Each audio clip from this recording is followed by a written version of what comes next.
गणेश हो गे।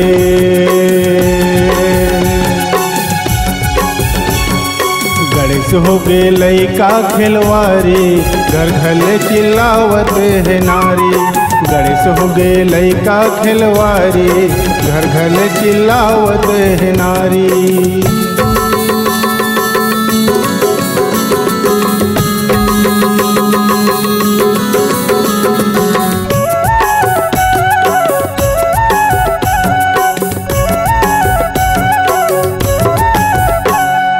गणेश पाक हा कतेक जल्दी आगे, लइकन चिराई बन के उड़ागे जी।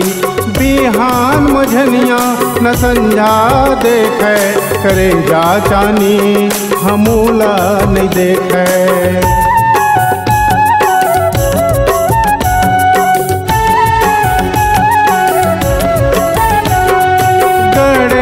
पूजा मजोगी बन गे, लफाड़ू टूरा मन के संगी बन गे। लाई और लाड़ू के भोग लगा के, बाटे थोड़े और खुदे झड़क थे। गणेश हो गे। गणेश हो गे लइका खिलवारी, घर घर चिल्लावत है नारी। गणेश हो गे लइका खिलवारी, घर घर चिल्लावत है नारी।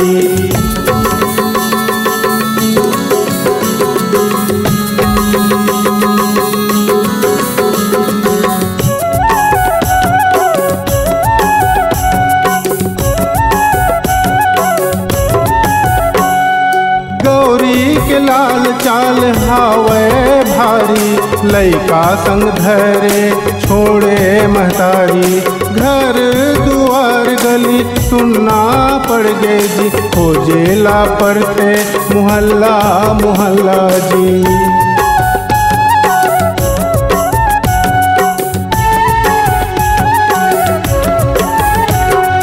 लोखन तिहार ऐसा नहीं देख जी, दाई दादा मन पेट भर हदर गेंजी। गणेश लइका दुरिहाग जी, भोले बर जम्मो बैहाग जी।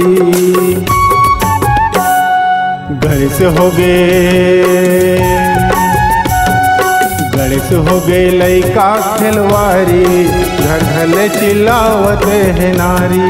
गणेश हो गे लइका खिलवारी, घर घर चिल्लावत है नारी। गणेश हो गे लइका खिलवारी, घर घर चिल्लावत है नारी। गणेश हो गे लइका खिलवारी, घर घर चिल्लावत है नारी।